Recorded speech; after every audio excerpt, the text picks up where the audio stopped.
Les amis apiculteurs, aujourd'hui c'est pas un super temps, il y a beaucoup de vent, donc j'ai décidé de m'occuper un petit peu pour aller au rucher. Je vais fabriquer le support que l'on met sur la ruche pour pouvoir poser quand on enlève les cadres, pouvoir éviter de les poser par terre, les mettre sur ce support là. Donc au lieu d'en acheter un, j'ai essayé de réfléchir un petit peu avec qu'est-ce que je pouvais utiliser. Donc je vais faire ça. Et puis je vais vous montrer en même temps comment on peut procéder. Et voilà, donc encore une fois c'est du matériel de récupération. Ça fait toujours des économies. Donc voilà. C'est un plaisir de partager. Donc surtout n'hésitez pas à vous abonner, à diffuser cette vidéo encore une fois, à aller voir les autres vidéos. Et aussi de mettre un like et un petit commentaire qui fait toujours plaisir. Sur ce, on va démarrer par la présentation des matériaux que je vais utiliser. Il n'y a rien de compliqué. Et puis voilà. Donc dans un premier temps, je vais utiliser des petites barres comme ça. Vous savez, pour quand on fixe des fenêtres, c'est les supports qui se fixent et qu'on tord pour fixer la fenêtre sur le mur. Donc il m'en restait quelques-unes.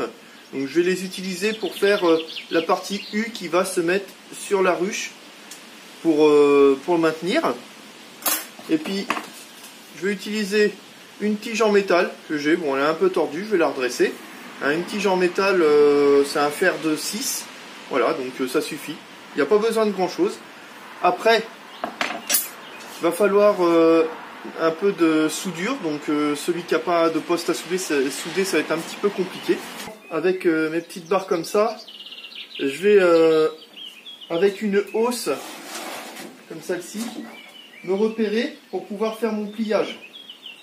De part et d'autre, et d'essayer de le faire le plus à l'équerre et un petit peu large pour au cas où qu'on ait des bois un peu plus ou moins larges selon nos ruches. Donc voilà, donc je vais faire un trait pour me repérer et après je vais faire le pliage. Donc j'ai tracé mes deux traits là où je veux faire ma pliure. Je vais le placer dans mon étau que je vais serrer. Voilà. Je serre bien. Je me mets le plus droit possible. Voilà. Et on va faire un premier pliage. Hop. Voilà. On desserre. Voilà ce que ça donne.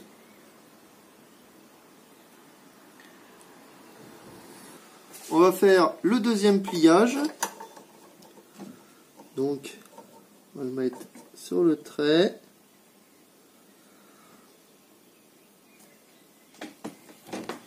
Pareil, bien droit. Et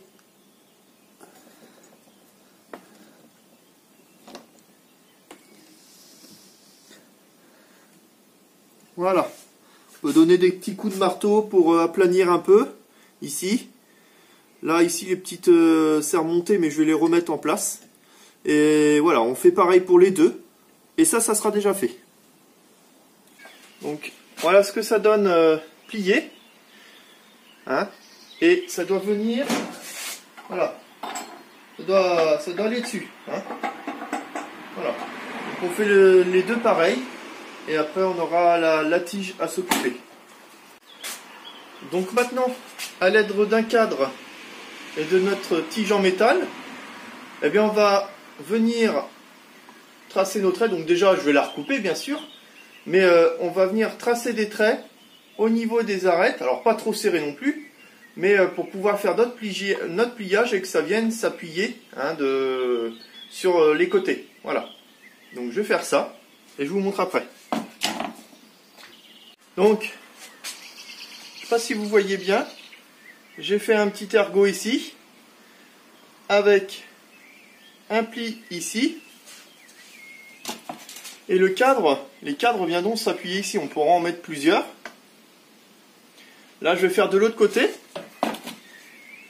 et l'idée c'est qu'avec, comme on voit ce qui est en vente, je vais venir souder mes parties ici, des deux côtés, pour pouvoir après, quand ce sera soudé, que ça vienne comme ça et qu'on puisse poser nos cadres pour travailler.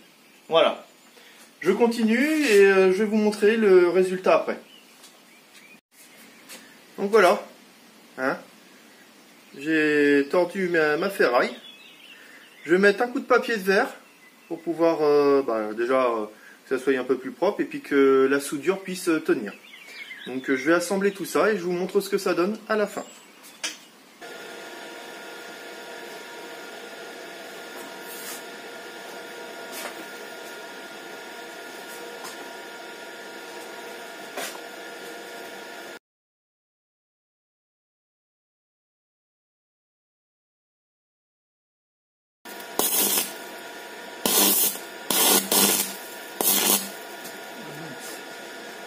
Donc voilà ce que ça donne après soudure. Donc je suis pas un super soudeur, mais le principal c'est que ça tienne. Hein, voilà quoi ça correspond. Et après, eh ben, on peut le mettre dessus comme ça. Et on aura nos cadres qui pourront venir se poser dessus. Voilà. Ce tuto est terminé. N'hésitez pas aussi à vous abonner et à regarder les autres vidéos, notamment celle qui est en cours avec la production de rennes pour augmenter mon cheptel en plusieurs parties de vidéos. Vous avez la première partie qui est déjà sur ma chaîne et les autres qui vont être bientôt à venir. Voilà. Sur ce, je vous souhaite une bonne journée et puis une bonne saison apicole. À très bientôt les amis.